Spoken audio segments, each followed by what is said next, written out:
ప్రజలాచి సంతోషించి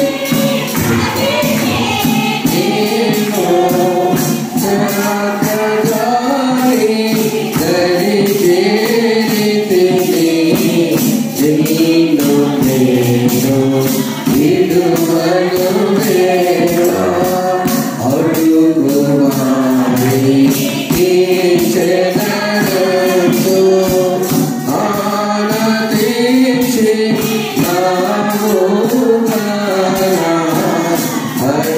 అడుగువారి ఈ చెదరదు అడిగేగా నిన్ను సాధ్యము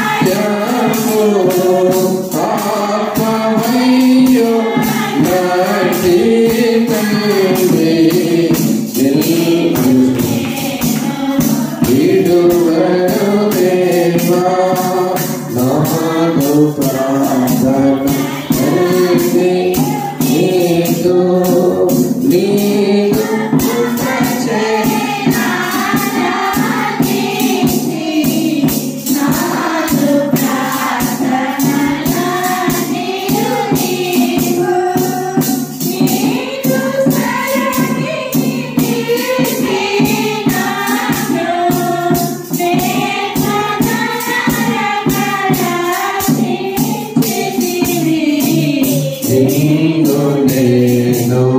విడువను దేవా నీవు నన్ను దీవించువరకు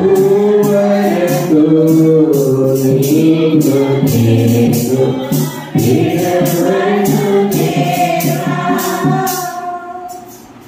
మన తండ్రి అయిన దేవుని ప్రభువైన యేసుక్రీస్తుని కృపయు సమాధానాన్ని కలుగునుగాక. ఆమేన్. ప్రార్థన చేసుకున్నాం. మహోన్నతులను స్తోత్రాలు.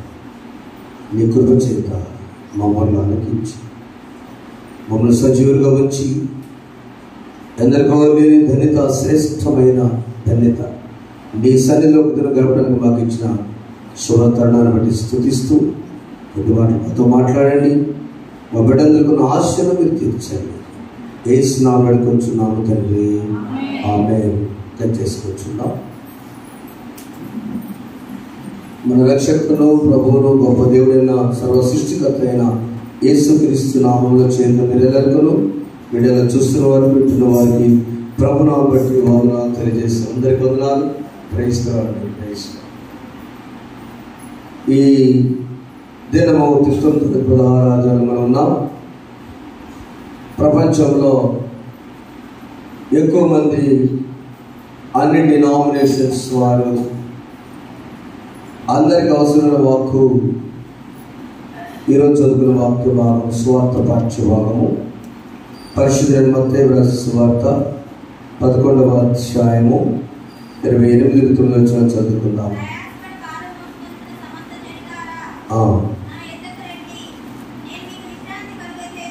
ప్రయాసపడి భారం మోసుకుంటున్న సమస్త జనులారా నా యొద్దకు రండి, నేను మీకు విశ్రాంతి కలుగజేయుదును. చాలని ఈ మాట అందరికీ నెమ్మదినిచ్చే మాట. ప్రయాసంతో ఉన్న ప్రతి మానవునికి, ప్రతి వ్యక్తికి హాయి ఉండేది. అది చదువుకోగానే ఏదో తెలియని ఆనందించే మాట. ప్రయాసపడి భారం మోసుకుంటున్న సమస్త జనులారా నా యొద్దకు రండి. యేసు ప్రభు తన యొక్క పరిచయంలో ఈ యొక్క భాగాన్ని రాయడానికి గల కారణం ఏంటంటే 25వ వచనం మనం చెప్పుకున్నట్టు ఆకాశం గురించి ఆ సమన్వయం చెప్పింది ఏమనగా, తండ్రి, అందరూ చదువుకుందామా, తండ్రి ఆకాశమును భూమికి ప్రభువా, నువ్వు జ్ఞానులకు వివేకులకు ఈ సంగతులను మరుగు చేసి పసిపాలకు బయలుపరచుని స్తుతిస్తున్నాను. అవును తండ్రి, ఈ రాగు చెట్టు దృష్టికి జ్ఞానులంటే యాజకులు, వివేకులంటే శాస్త్రులు, పండితులు. అయ్యా, ఈ యాజకులకు మాత్రమే చెప్పావు. ఆ రోజుల్లో వాటన్నిటి మరుగు చేసి జ్ఞానులకును వివేకులకు సంగతులు ఆపేసి శాస్త్రులు పండితులు విద్యావంతులు కూడా వద్దనుకొని పసిబాలులకు ఈ యొక్క విషయాన్ని తెలియదు. ఎవరు పసిబాలురు?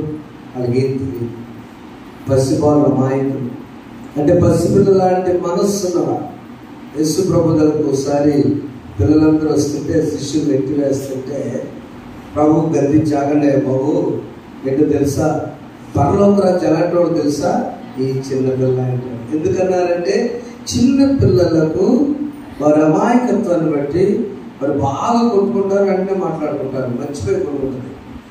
వాళ్ళ తల్లిదండ్రులకు మాత్రం మా అబ్బాయిని అప్పుడు కొట్టాను కాబట్టి 10 ఏళ్ళకి నేను మాట్లాడంట. 2 సంవత్సరాలు ఎప్పుడో వాడు పెళ్లి కూడా చేసుకున్నాడు. పసిబాలునుకున్న మనసు ఏంటంటే క్షమించే మనసు, మరిచిపోయే మనసు. ఈ జ్ఞానులకును వివేకులకును ఈ సంగతులను తెలియపరచలేదు నాయన.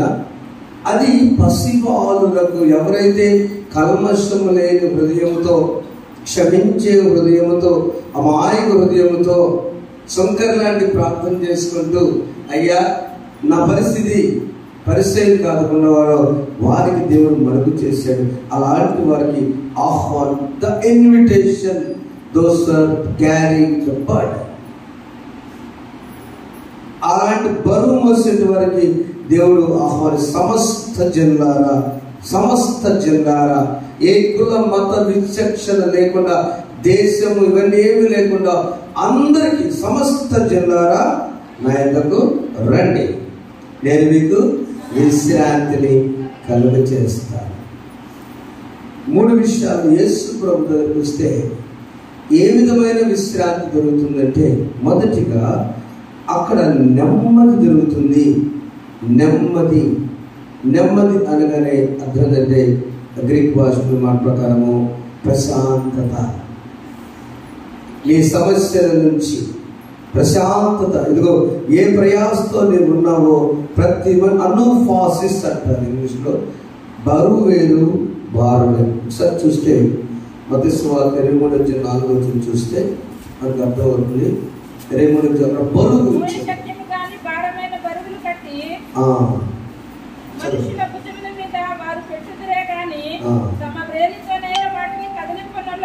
ఏమి చేయలేదు. మనుషులకు కనబడ నిమిత్తము తమ పనులన్నీ చేయుదురు, తమ రక్షరేఖలు వెడల్పుగాను తమ చెంగులు పెద్దవిగాను చేయుదురు. అక్కడ మోయ శక్యము కానీ భారమైన బరువులు కట్టి మనుషులు భుజముల వారు పెట్టుకునేమో కానీ వేలితోనైన వాటిని 4-5 కలిసి బస్తాన్ని పెట్టొచ్చాము కానీ వేలితో పడేది. అది బరువు. ఆ బరువు దించితే మళ్ళీ భారం లేదు. భారం అనగా అంతరంగములో కదిలించబడేది భారం అండి. మొయ్యలేని భారం, కన్నీటి భారం, వేదన భారం. పోయిన సండే చర్చికి వెళ్ళిన మరియ రోజు అనే సహోదరి ఇప్పుడు లేదనేసరికి భర్తకు వచ్చిన భారం. డాక్టర్ యానిమేటర్స్కి, డాక్టర్ గ్రూపులకి బాపట్ల జిల్లాలో అతి మంచి వ్యక్తి ఏపీఎం గారు సుబ్బారావు అదే సహాయం చేస్తాడు. తాను తన పరిస్థితుల్లో తన భార్య ప్రార్థన ద్వారా తను ప్రభువులోకి వచ్చాడు. ప్రభువులోకి వచ్చి ప్రభు బిడ్డలతోనే పరిచయంగా పక్కేన్ని విడిచిపెట్టి ప్రభు బిడ్డలతో ఎప్పుడు ఫోన్ చేసుకున్నా కూడా ఎలా ఉన్నారు సార్, మమ్మల్ని కూడా సేవలు వాడుతుంది సార్ అంటే బలివేరు ఆయన మీటింగ్ పెట్టుకొని పిలిపించారు. ఈ ప్రతిష్ట యానివర్సరీ చక్కని సందేశం ఇచ్చారు. ఆ తర్వాత ఇక కారు వస్తారు, మీకు కారులో మీరు తిరగాలన్నారు. అక్కడెక్కడ మాట్లాడు. ఆ వస్తున్న పరిస్థితుల్లో మొన్న రాత్రి బండేసుకెళ్తుంటే తమ్ముడు రాత్రిలో తగిలి ఆ సహోదరి లేదు. భారం అంటే మీకు అర్థం కావచ్చు.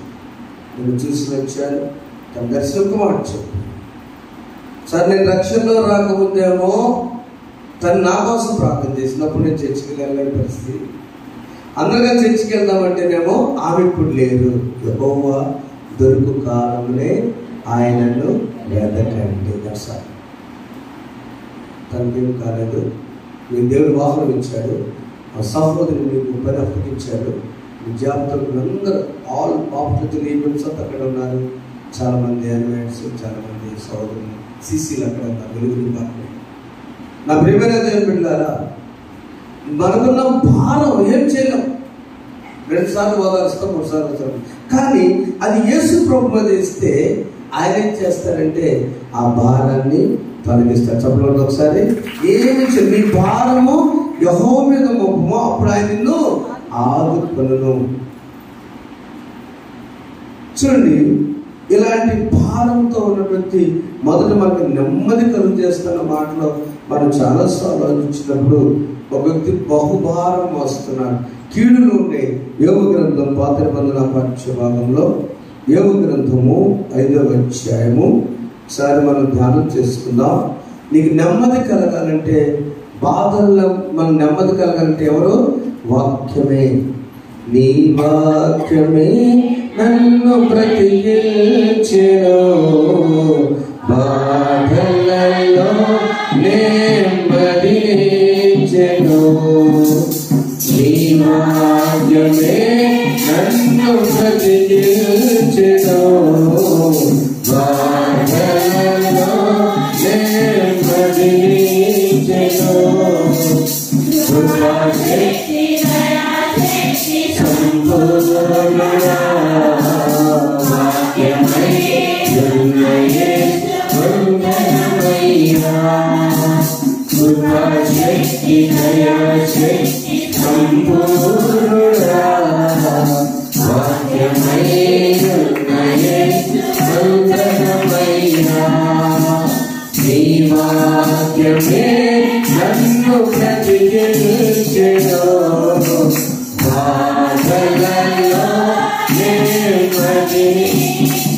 ప్రయాసపడి భారం వహించిన సమస్త జనులారా నా ఎద్దుకు రండి, నేను మీకు విశ్రాంతి. విశ్రాంతి అంటే 3 విషయాలు విశ్రాంతి. నెంబర్ 1, నీ భారం అంతా కూడా తీసి నెమ్మది కలుగు చేస్తాడు. నెంబర్ 2, కీడు నుంచి ఆయన తప్పిస్తాడు.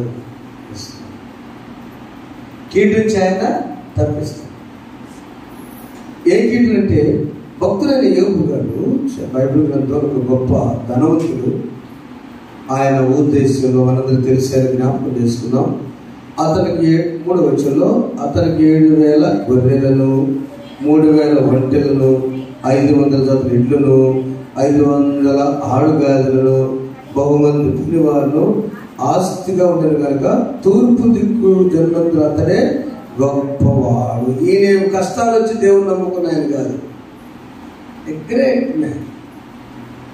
జనాలకు ఎక్కువ మంది నన్ను దేవుడు ఆపరేషన్లో నుంచో బాధలో నుంచో కాబట్టి రక్షణలోకి వచ్చానంట. కాదు, ఇక్కడ ఈయన అలాంటి రిచ్ మ్యాన్, ఒక ధనవంతుడు. ఎలాంటి వాడు అంటే, మొదటి వచ్చిన అందరూ చదువుకున్నాం బైబిల్ గ్రంథం నుంచి. ఊజు దేశమందు యోబు ఒక మనిషి ఉండెను, అతడు యథార్థవంతుడు, న్యాయవంతుడు నుండి దేవుని యందు భయభక్తి కలిగి చెడుతనం విసర్జించిన వాడు. అతనికి 7 కుమారులు, 3 కుమార్తెలు కలిగించారు. మొత్తం 10 మంది సంతానం. 10 మంది సంతానంతో సంతోషమైన ఫ్యామిలీ, చాలా హ్యాపీయెస్ట్ ఫ్యామిలీ, జాయ్ఫుల్ ఫ్యామిలీ. ఇలాంటి మంచి కుటుంబంలో ఆ ధర్మవంతులైన భక్తులైన వాళ్ళు, అతడు న్యాయవంతుడు, యథార్థవంతుడు, భక్తి కలిగిన వాడు, చెడుతనమును విసర్జించేవాడు. ఆ చెడుతనం అంటే అసలు ఆలోచన కూడా చేయలేదు, ఆ జోలి కూడా చెడుతనం విసర్జించేవాడు. అలాంటి భక్తునికి ఒక పరీక్ష వచ్చినది. అది ఆ పరీక్షలో అపవాది దేవుడు వారిద్దరూ కలిసి ఒక మీటింగ్ చేసుకున్నారు. నీకు ఈ లోకంలో అయ్యా 2-3 మీటింగ్లు పడ్డాయి. మొదటి మీటింగ్లో ఇక్కడ నువ్వు ఆయన దీవించావు కాబట్టి ఆయన అలా ఉన్నాడంటే, ఏబు ఊరికేందో బయట 9వ వచనం చదవండి. అతడు భూమి మీద అంతటి వాడు లేడని ప్రభు చెప్పగానే ఈ అపవాది అంటుంది అని అపవాది ఏబు ఊరికే దేవుని యందు భక్తి కలవాడు ఆయన, నీవు అతనికి అతని ఇంటి వారికి అతనికి సమస్తంలో చుట్టూ కంచె వేస్తుంది కదా, నీవు అతని చేతి పని దీవించు చేత అతని ఆస్తి బావుగా ఇస్తారు. ఇది ఫస్ట్ కాన్వర్జేషన్.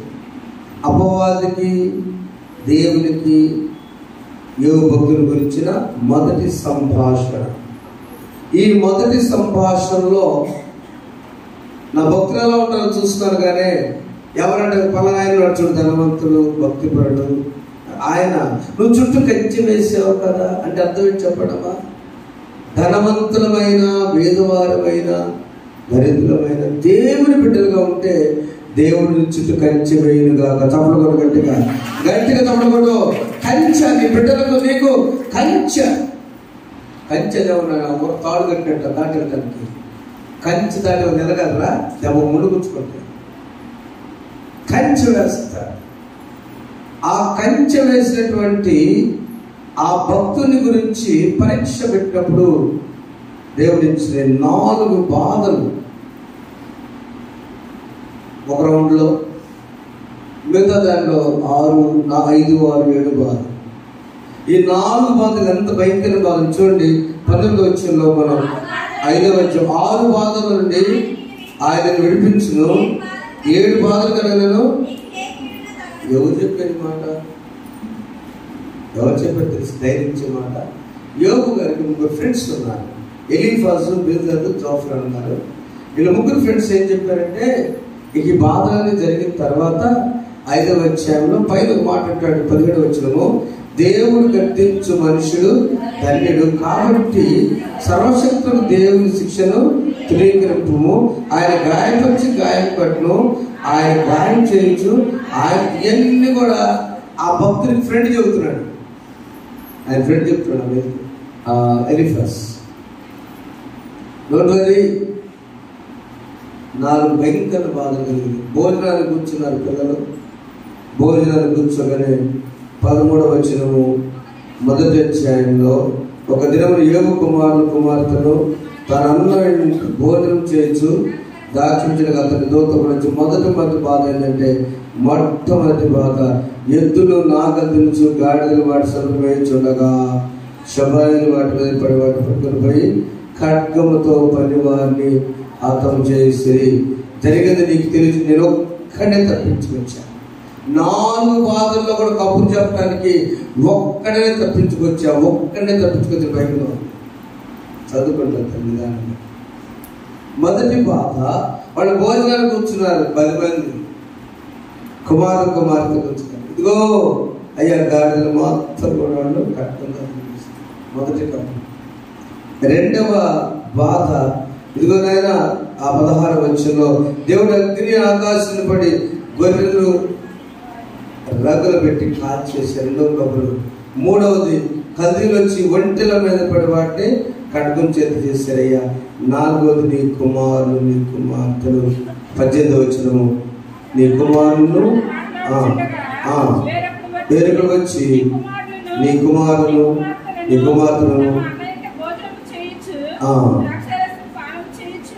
ఉండగా గొప్ప సుడిగాలి అరణ్య మార్గం వచ్చి ఆ ఇంటి 4 మూలలు పట్టగా అది యవ్వనుల మీద పడిన వారు చనిపోయింది. తెలుగు నేను ఒక్కడే తప్పించుకొచ్చాను. 4 సమస్యలు కూడా ఆ దూత కబురు పంపించాను. నేను ఒక్కడే వచ్చా 4 బాధలు. ఈ 4 బాధలు మొదటి మీటింగ్ దెబ్బ. అపవాది వ్యాపారం చేసుకో 4 బాధలు. మళ్ళా రెండోసారి ఆ మాట్లాడుతున్నప్పుడు అపవాదితో 2వ నువ్వు ఎక్కడి వచ్చినట్టుగా అపవాది భూమిలో ఇటు అటు తిరుగుచు అందులో సంచరించని యెహోవాకు ప్రత్యుత్తరం ఇచ్చాను, ప్రాణం మాత్రం నీకు ఏ హాని చేయొద్దని ఆ 12వ వచనం చెప్తుంది. గమనించండి ప్రియమైన వాళ్ళారా, భోజనానికి వచ్చినప్పుడు ఎవరన్నా అలాంటి కబురు వస్తే మనం తట్టుకోలేము. ఇక తినబుద్ది కదన్నా. పోయిన వారం నాకు జరిగింది ఫాస్ట్గా జరిగింది. అట్లా వేస్తున్నాక అట్లా భోజనం పెట్టారు. ఫాస్ట్గా తినబోతున్నా చిన్న ఫోన్ వచ్చింది.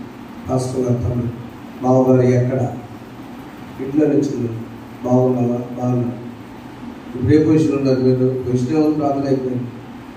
ఏం లేదు, లిట్టీకి చిన్న దెబ్బ తగిలింది, షాక్. నాకు అర్థమవుతుంది. ఎట్లా యాక్సిడెంట్? ఎందుకు నాకు తెలియదు. ఫోన్ చేస్తుంటే గత రాత్రి నుంచి ఎత్తట్లేదు. ఎప్పుడు ఎత్తారు పిల్లలు ఖచ్చితంగా రెస్పాండ్ ఇస్తాను. సరే శనివారం ప్రార్థనకి క్లీనర్స్కి వస్తాడు. ఒక ఆదివారం ట్రైన్ వరదల వల్ల ఢిల్లీ నుంచి వస్తుంటే ఆ వరదలు నాగపూర్ నుంచి ట్రైన్ మార్చి ఆదివారం చర్చికి పోయింది. ఖచ్చితంగా ఎట్టి బస్సులో మరి సండే చర్చి కానీ రెడీ అవుతున్న పరిస్థితుల్లో ఫ్రెండ్ డ్రాప్ చేయమన్నాడు. 1 గంట హాస్టల్లో పిల్లలకి ఆటోలు ఉండవు కాబట్టి అని ట్రైన్ 1 గంట కానీ మధ్యగా బయలుదేరాడు. కానీ ఆ ఎత్తు స్పీడ్ ఒక పాటి పెద్ద ప్రమాదం, బండి గొల్ల అయిపోయింది, కొత్త బండి గుర్తు తప్పదు. నా ఫోన్ మాట్లాడితే నా ఫ్రెండ్ చేస్తాను, ఫోన్ ఇవ్వట్లేదు వాడు. అసలు ఉంటాడా లేడు నా భయం, అలవాటు ఉంటే మాట్లాడాలని నా ఇస్తాను. వాస్తవంగా ఫోన్ ఇవ్వండి ఉంటుంది అక్కడ నిద్రపోతున్నాడు, నిద్రపోయేది ఏమంటాను, ఫోన్ ఇవ్వట్లా, భయం వేస్తుంది, ఏడుస్తుంది అమ్మగా. ఒక సండే 1 గంట. సరే నేనేమన్నా భోజనం చేయి, ఫస్ట్ వచ్చాను, ముందు వచ్చాను, ఎలా చేస్తాను చేయాలి, తర్వాత మాట్లాడాలి. చప్పడం దేవుడిస్తుంది. ఎప్పుడైతే ఆ వార్త మాట్లాడుకు వచ్చి భోజనానికి కూర్చున్నప్పుడు మన భారం, మన వేదన ఎలా ఊహించినటువంటి రైట్ మనిషి బ్రతుకున్నాడు, కాళ్ళు చేతులు చాలా ఫాస్ట్గా జరిగింది. అప్పటికేమిటంటే చాలా ప్రమాదం తప్పించి చిన్న గాయం ఒకటి, కాలు ఒకటి, మంచి డాక్టర్ దేవుడి దూత ఎవరో బడి చూసి ఫోన్ చేసి తలుపులు కొట్టి షమ్మి చేసి తీసుకుబెట్టంత 12 గంటలు అంతే ఉన్నాడు, ఇంట్లో ఉన్నాడు, భయపడి పెట్టేలాగా కదా. చూడండి, తండ్రికి గాయం అవ్వచ్చు కానీ గాయం చేయవాడు ఆయనే, గాయము మార్పువాడు ఆయన. దేవుని దాన్ని పర్లేదండి. సోమవారం కోయంబత్తూరు ఉన్నాడు, అటు స్కూల్ కాలేజీ గట్లో 1-7 వెళ్తున్నారు. తెలుస్తుంటారు ఎక్కడ ఆదివారము మన బిడ్డలని ఫోర్స్ చేసేది కానీ దేవుని సన్నిధికి తీసుకెళ్ళి, అంతే కదా. బ్రతికించువాడు ఆయనే, పోషించువాడు ఆయనే, నెమ్మదించువాడు ఆయనే. ప్రయాసపడి భారం వహించిన సమస్త జనులారా నా యొద్దకు రండి, నేను మీకు రెస్ట్ ఇస్తాను. రెస్ట్ నీకు ఇక్కడే, రెస్ట్ ఎక్కడ లేదు. I will give you rest, నెమ్మది, బాధల నెమ్మది. మొదటిది మన మనశ్శాంతిగా ఆయన నెమ్మదిస్తాడు ఆయన సన్నిధి. రెండవది కీడు నుంచి, బాధ నుంచి ఆయన తప్పిస్తాడు. ఎన్ని బాధలమ్మా? 6 బాధలు. 6. ఒకవేళ 7వ బాధ కలిగిన మేడం గారు ఏమంటారు తెలుసా? ఎందుకయ్యా, ఏందో 7వ బాధ చూస్తే ఎంత, ఎందుకు నువ్వు అసలు ఈ బాధలన్నీ నీకు అనవసరం, చచ్చిపోరాగా. చదువున వాక్యం. అతని భార్య వచ్చి ఇంకా యథార్థను మరొక ఇందువా 2:9 ఇంకా దేవుని దూషించి మరణము కమ్మని. దేవుని భక్తులు ఎక్కడ కూడా ఒక్క మాట అయినను అనలేదు. 11 చదవండి. అతని బాధ అత్యంగా ఉండేనని గ్రహించి ఎవరితో ఒక్క మాట అయిన పలక రేయి మొదలు 7 మధ్యన కూడా నేలను కూర్చుంది. ఏనాడు కూడా ఆయన మొదటి అధ్యాయము 22వ వచనంలో ఈ 4 సంగతులు, 4 బాధలు ఉన్న తర్వాత ఈ సంగతుల్లో ఏ పాపం చేయలేదు, దేవుడు అన్యాయం చేశానని మనం అనగలం అన్నమాట. 7 కొడుకులు, 3 కూతుళ్ళు, అదంతా పోయిన తర్వాత మనం ఖచ్చితంగా అంటాం నాతో సార్, నేను దేవుడికి ఏ అన్యాయం చేశానని, దేవుడికి నేను ఏ అన్యాయం చేశానని అంటావా లేదా? కానీ భక్తులు అన్నాడు అదే పాపం అండి, అదే పాపం. దేవుడు నాకు ఎందుకు ఇలా చేశాడంటే పాపం అంటారు. నేనన్నమాట కదా బైబిల్ మీద. దేవుడు నాకే ఎందుకు బాధలు పెట్టాడు, వాళ్ళ పెట్టొచ్చుగా అంటే పాపం. అటు ఇటు వెళ్ళేటప్పుడు అందరూ బాగానే ఉన్నారు, అందరికీ బాగానే ఉన్నారు, మాకే వచ్చిందని సీతుకుంటే వెళ్తాం ఇంటి మీదుగా. పాపమే అంతే. మనకెందుకు వాళ్ళ చేతులు పాపం, మన పరిస్థితి అనుకున్నాం అంతే. మనకేందుకు జరిగింది? ప్రియమైన దేవుని బిడ్డలారా, దేవుడు అంటున్నాడు 6 బాధల నుండి కూడా నిన్ను తప్పించునుగాక. ఒకవేళ 7వ బాధ మరణం వచ్చినా కూడా అది నిన్ను ఏమి చేయదు. అది దీని సందేశం. కారణము, నువ్వు ఎవరితో ఉన్నావు? యేసుతో, యెహోవా దేవుడితో నడుస్తున్నావు. ఎవరైతే ఆ దేవుని నమ్ముకుంటారో వారికి దేవుడు చూడాలి. ఈ గ్రంథంలో 2 మాటలు మీకు చెప్పడం ఆశపెడుతున్నా. ఒకసారి ఆలోచించండి. యోబు గ్రంథం ప్రత్యేకత మొదటి 2 అధ్యాయాలు నిరాశ. మొదటి 2 అధ్యాయాలు నిరాశ. 3 నుంచి 36 అధ్యాయాలు నిజాయితీ. ఆయన నిరాశ మొదటిది, రెండవది నిజాయితీ. ఏంటో నిజాయితీ? నిరాశ ఏంటి? అంతా పోయింది. యెహోవా ఇచ్చెను, యెహోవా. 2వ అధ్యాయం మొత్తం నిరాశ. 3వ అధ్యాయం నుంచి 36 దాకా నిజాయితీ. ఎన్ని బాధలు వచ్చినా ఇదే బాణి అంటే నా దేవుడు యథార్థవంతుడు, నా దేవుడు న్యాయవంతుడు, అంతే. 37వ అధ్యాయం నుంచి 41వ వరకు నిశ్శబ్దం, సైలెంట్. అధ్యాయం సైలెంట్. అసలు వరకు ఏం తెలుసు? 42వ అధ్యాయం నిరీక్షణ. 4 మాటలు చెప్పండి. మొదటిది నిరాశ. ఆ నిరాశలో కూడా ఆయన నిజాయితీగా ఉన్నాడు. నిజాయితీగా నిశ్శబ్దంగా ఉన్నాడు, సైలెంట్గా. మోషేతో దేవుడు ఏమంటాడు? మోషే ఊరకయ్యే నిల్చుండి చూడు, ఈ సముద్రం నేను చూసుకుంటా. అవునా? ఎదురు సముద్రం ఎదురైంది. ఆ సముద్రం సమస్య పోవాలంటే నా నిర్ణయం తీసుకొచ్చే వీళ్ళంతా నా మీద పడుతుంటే ఇశ్రాయేలు వచ్చినప్పుడు Moses be quiet and see that what I am. నేను ఏ ఉన్నవాడను, నేను ఏమై ఉన్నానో నువ్వు చూడాలంటే నువ్వు వెనక కూర్చోవాలి. అదే కదా వచ్చినాం. మీరు ఊరకయ్యే నిలుచుండి చూడండి. నిరాశ, నిజాయితీ, నిశ్శబ్దం, నిరీక్షణ. 6 బాధలు దాగి ఉన్న 6 ఆశీర్వాదాలు నేను రోజు మీతో చెప్పానని సందేశం. అవునా? చదువు. అందుకు మోషే భయపడకుడి, యెహోవా నేడు మీకు కలుగచే రక్షణను మీరు ఊరకే నిలుచుండి చూడండి. నిలబడబడి వచ్చాం. ఆయన మనం ఇచ్చే నిశ్శబ్దం ఉన్నాం. ఒక టైంలో నిశ్శబ్దంగా ఉన్నాం. సెప్టెంబర్ మాసం ఎందుకు ఎక్కడ చూసినా యాక్సిడెంట్ ఉందని బాధపడుతూ ఉన్నప్పుడు అనిపించింది, ఓకే నిశ్శబ్దంగా ఉన్నాం. మిస్ అయ్యాలి. ఆ నిశ్శబ్దత ఏం చేసుకుంటే మనకి నిరీక్షణ. ఈ నిరీక్షణ, నా నిరీక్షణకు ఆధారమైన దేవ. 42వ అధ్యాయము యోబు గ్రంథం ఎలా ముగిసింది చూడండి. ఎన్ని ఆశీర్వాదాలంటే ఆయన ఇంతకుముందు ఎప్పుడైనా ఉన్నాయా? ఇంత జరిగిన ఆయన నిరీక్షణ ప్రపంచ చరిత్రలోనే కూడా భక్తుల యోబు గారి నుంచి 12వ అధ్యాయం చదువు. 42:12 యెహోవా యోబు. అందరూ చదువుదామా తీస్తే? యెహోవా యోబును మొదట ఆశ్రయించడం కంటే మరీ అధికంగా ఆశ్రయించాను. అతని 14,000 గొర్రెలను, 6,000 ఒంటెలను, 1,000 ఎడ్లను, 1,000 చపలపడితే స్తోత్రం. హల్లెలూయా. 13 వచ్చిన మళ్ళా మరియు అతనికి 7 కుమారులు, 3 కుమారులు. అన్ని దేవుడు డబల్ ఇచ్చేసాడు. ఒక ప్రశ్న, పిల్లలు ఎంతమంది ఇవ్వాలి? మామూలుగా అయితే 14 మంది ఇవ్వాలి. మరి ఎందుకంటే నేను చెప్పాను 7 మోకల్లో 3 ఆడ. మళ్ళీ అదే బ్యాచ్ పెట్టారు. చెప్పండి. అన్ని డబల్ ఇచ్చాడు. మొదటి ఆశీర్వాదం కంటే అధికం అంటే 200 కరెక్ట్ క్యాల్కులేట్ చేసుకుని వచ్చి 200 ఆశీర్వాదం వచ్చింది. బిడ్డలు మాత్రం చేశాడు. ఒక భక్తుడు రాశాడు, పిచ్చోళ్ళారా, ఆల్రెడీ 7 కొడుకులు పైన ఉన్నారు, 7 కొడుకులు ఇక్కడ ఉన్నారు, 3 కుమార్తెలు ఎక్కడ ఉన్నారు.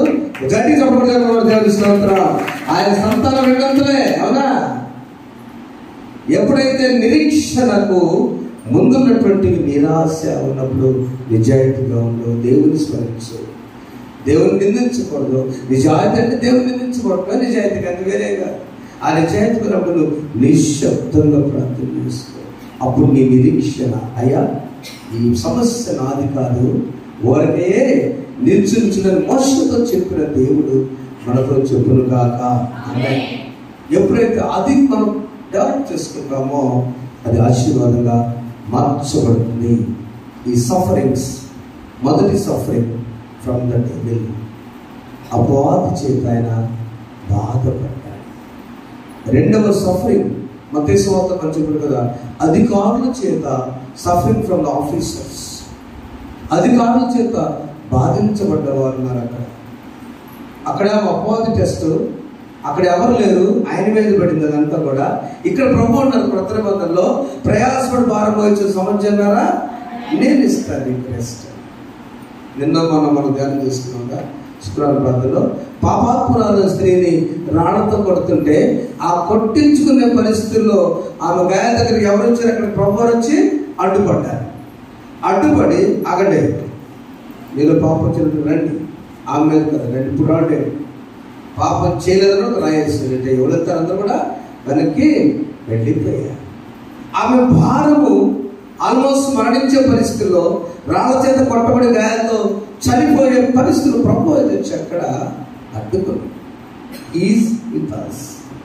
ఇక్కడ పాపం చేయడం జాగ్రత్త పంపించేసి ప్రేమగా బిడ్డలారా, ఈ ఉదయ కాలంలో మనం ధ్యానం చేసుకున్నప్పుడు మనము దేవుని యొద్దకు వస్తే, రమ్మన్నాడు ఆయన పిలిచినప్పుడు దేవుని యొద్దకు వస్తే దాగి ఉన్న ఆశీర్వాదాలు, మొదటి నెమ్మది కలుగుతుంది, 2 బాధల నుంచి విమోచించబడతాము, 3వది జీవితంలో ఆయన రాజ్యంలో వారసులు అవడానికి మంచి వ్యక్తిగా ఆయన ఉంటాడు. ఎబ్రీ పత్రిక 2వ అధ్యాయం అపొస్తలుల పత్రిక 12వ అధ్యాయం 4వ అధ్యాయంలో యేసునందుకును హేబెలు బట్టి మరి శ్రేష్ఠ ప్రోక్షణతమును వచ్చాలండి. Thank you. ఎంత హేబెలు రక్తం అంటే ప్రోక్షణ రక్తము యేసు రక్తం. యేసు రక్తం దగ్గరికి మీరు వచ్చి ఉన్నారు. ఆయన వచ్చినప్పుడు అప్పుడు 23వ వచనంలో పరలోకమందు రాయబడి ఉన్న, చదవండి, జ్యేష్ఠ సంగమకును వారి మహోత్సవమునకును అందరి న్యాయపతి దేవుని యొద్దకును సంపూర్ణ సిద్ధి పొందిన నీతిమంతుల ఆత్మల యొద్దకు. Right, thanks. మనందరం కూడా జ్యేష్ఠుల సంఘంలో సభ్యులు అవటానికి మన నిరీక్షణ ఆయనతో ఆయన ముఖదర్శనం చేసుకోవటమే. 20, 30, 40, 50, 60, 70, 80, 90, 100 సంవత్సరాలు 120 కూడా బ్రతుకుతాం. అయినా కూడా మన నిరీక్షణ ఆయన ముఖదర్శనం, జ్యేష్ఠుల సంఘంలో సభ్యులుగా వెళ్ళటానికి మన నిరీక్షణ. పిల్లలతో వాట్ ఇస్ యువర్ గోల్? మరి గురి ఏంటంటే అంకుల్ నేను ఇది అవ్వాలి. మనం ఒకడు అవుతున్నాను, ఆఫీసర్ అవుతాం. ఆఫీసర్ కాదు, ఐపీఎస్ పోలీసులు అవుతాడు. నిజం అవుతాడు. గోల్ ఉంది. ఓ పాప ఎంఆర్ అవుతావా? కాదండి, బ్యాంక్ మేనేజర్ అవ్వాలి, అందరు లోన్ ఇవ్వాలంటే పాప ఇచ్చిపడే. నేను నేమో తీసుకుని ఎక్కడ పెట్టాను మొత్తానికి గోల్ ఉంది, గురి ఉంది పాప. మరి what is our goal? Spiritual goal. ఒక ఆధ్యాత్మిక నిరీక్షణ ఏమిటంటే టు సీ ద లార్డ్. దేవుని ముఖ దర్శనము అంటాడు కదా భక్తులు కూడా, నేను నీ ముఖ దర్శనము చేసుకుంటానే. అందుకనే ఇలా కూడా అందుకనే నా ప్రియమైన దేవుడు పెట్టాను. మన జీవితాల్లో ఆశ నిరాశ ఉందా? నిజాయితీగా ప్రవర్తించుకోవాలి. నిజాయితీగా ప్రవర్తించుకున్నప్పుడు కొంత నిశ్శబ్దంగా ఉంటుంది. నిశ్శబ్ద నిరీక్షణ ఆయన చూసుకుంటాడు. ప్రయాసపడి భారం వహించిన సమస్త జనులారా నా యొద్దకు రండి, నేను మీకు విశ్రాంతిని. ప్రతి ఒక్కరికి ఒక భారం. ప్రతి ఒక్కరికి 5 రకాల భారం ఉన్నాయి. మొట్టమొదటిది కుటుంబ భారం, 2వది ఆర్థిక భారం, 3వది వ్యాధి భారం, 4వది శాప భారం, 5వది పాప భారం. ఈ 5 భారాల్లో ఏదో ఒక భారం ఎవరు పడుతుంది? ఈ 5 భారాలు నువ్వేం చేస్తావు? నేనేం చేస్తాను? ప్రయాసపడి భారం వచ్చిన ఆ సమస్త తొలగించి, ప్రయాసపడి భారం వచ్చిన పాస్టర్ గారు రా, ప్రయాసపడి భారం వచ్చిన సహోదరు రా, I will give you rest. ఈ రెస్ట్ ఒకరోజు కాదు. ఈ రెస్ట్ నిద్రపోయి లేచే రెస్ట్ కాదు. ఈరోజు నిద్రపోతున్నా కూడా పనికి వాళ్ళ ఫోన్ సౌండ్ దెబ్బకి మధ్యలో వచ్చే రెస్ట్, వెళుకు వచ్చి నిద్ర పట్టని రెస్ట్ కాదు. అయ్యా నిన్న సాయంత్రం వచ్చి పడుకునే ఉన్నా, నిద్ర పడతా. ఎంత అదృష్టం, ఎంత బాధ. అవునా? పడుకునే నిద్ర పడుతుంది. రెస్ట్ అది కాదు. ప్రభు దగ్గర నువ్వు అలసిపోయినప్పుడు, నీ సమస్యలు నీ భారం వల్ల అలసిపోయినప్పుడు యోగ భక్తుడికి ఇచ్చిన రెస్ట్, అవిశ్రాంతి దేవుడు మనందరికీ దయచేయును గాక. అందులో నిలిచిపడదాం.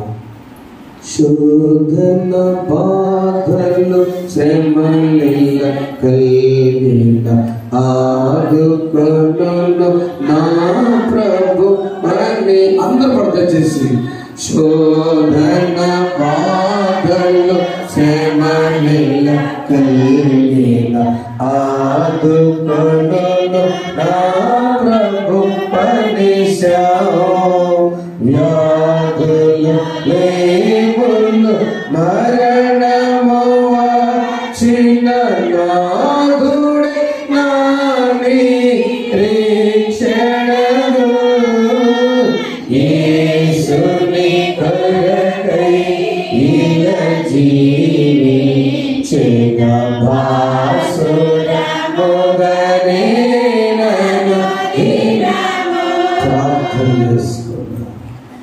సోదరు విషయాన్ని ప్రార్థించారు. I'm calling you. యేసు నిన్ను పిలుస్తున్నాడు అన్నారు. సహోదరులారా, జీసస్ ఈస్ కాలింగ్. నీ బాధ ఆయన మీద వెళ్తాం. ఏ భక్తుల కంటే ఎక్కువ శ్రమ మనకేం లేదు. కుటుంబ భారము, ఆర్థిక భారము, వ్యాధి భారము, శాప పాప భారం, నీకు ఏది అవసరమో నీ భారం తగ్గించాలనుకుంటున్నావా? ప్రభువాని ఆయన మీద పడదాం, ఆయన మీద పడదాం. దేవుడు అద్భుత కార్యం జరిగిస్తాం. ప్రార్థన చేసుకున్నాం. పరిశుద్ధుడైన మా తండ్రి, ప్రేమ కలిగిన యేసుక్రీస్తు ప్రభువా, నీ పరిశుద్ధమైన నామమునకు వందనాలు, స్తుతులు, స్తోత్రాలు చెల్లిస్తున్నాం. ప్రార్థన చేసి దేవా, ఈ యొక్క సెప్టెంబర్ మాసం తిరిగి మరలా నాయన మరొక ఆదివారం దినం మాకు ఇచ్చినందుకే మీకు వందనాలు. గత రాత్రికాల సమయం అంతా కూడా మీ కృపలో మమ్మల్ని అందరూ కూడా భద్రపరిచినందుకే స్తోత్రాలు చెల్లిస్తున్నాం. ఆరోగ్యాన్ని బట్టి మీకు వందనాలు, పొడిగించిన ఆయుష్ని బట్టి మీకు స్తోత్రాలు. ఉదయకాల సమయంలో కుటుంబాలుగా చేరి నేను స్తుతించడానికి మాకు ఇచ్చినటువంటి శ్రేష్టమైన సమయాన్ని బట్టి నీకు వందనాలు చెల్లిస్తూ ఉన్నాం. దేవా, పాటలతో మిమ్మల్ని ఆరాధించాం నాయన. ఆంధ్ర యువాంచిక లోదనం ఆయన సంఘపు ఆరాధనలో మమ్మల్ని నిలబెట్టినందుకే మీకు వందనాలు. దేవా, మీ దాసులు నిలబెట్టుకున్నందుకు మీకు వందనాలు.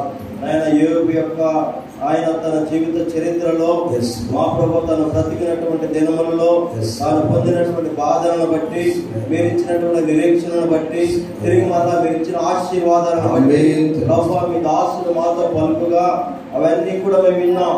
అయ్యా, మీరు ఇచ్చినటువంటి వాగ్దానం, ప్రయాసపడి నా యొద్దకు వచ్చేవారులారా అయ్యా నాయన మీరు రమ్మంటున్నారు. మేము రాకపోతేనే ఆశీర్వాదాలు మాకు రావడం లేదు ప్రభువా. వచ్చిన ప్రతి వారికి మీరు ఆశీర్వాదం ఇచ్చే దేవుడిగా ఉన్నారు తండ్రి. అయ్యా, మీ దగ్గరికి రావడానికి మాకు ఇష్టాన్ని పుట్టించమని మీ సన్నిధిలో ప్రార్థిస్తూ ఉన్నాం. నిరీక్షణ గలవారమై నీ యందు విశ్వాసంతో ప్రభువా మా జీవితాలలో తండ్రి నాయన మొట్టమొదటిగా మీకే మా హృదయాలను మేము సమర్పణ చేసుకునేటట్లుగా సాయం చేయండి దేవా. ఉదయకాల సమయం మమ్మల్ని అందరూ కూడా మీ చేతులకు అప్పగించి ఉంటూ ముందున్నటువంటి నాయన ఈ కార్యక్రమాలన్నింటినీ కూడా నడిపించమని యేసు నామమును బట్టి అడిగి వేడుకుంటున్నాము తండ్రి. సమస్త జ్ఞానం ఇచ్చిన దేవుని వారి యేసుక్రీస్తు మీరు కావాలి. ఆమేన్. దేవా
ఏ పరిస్థితుల్లో ప్రభుత్వం కలిగి ఆయన దగ్గరికి పోతాం.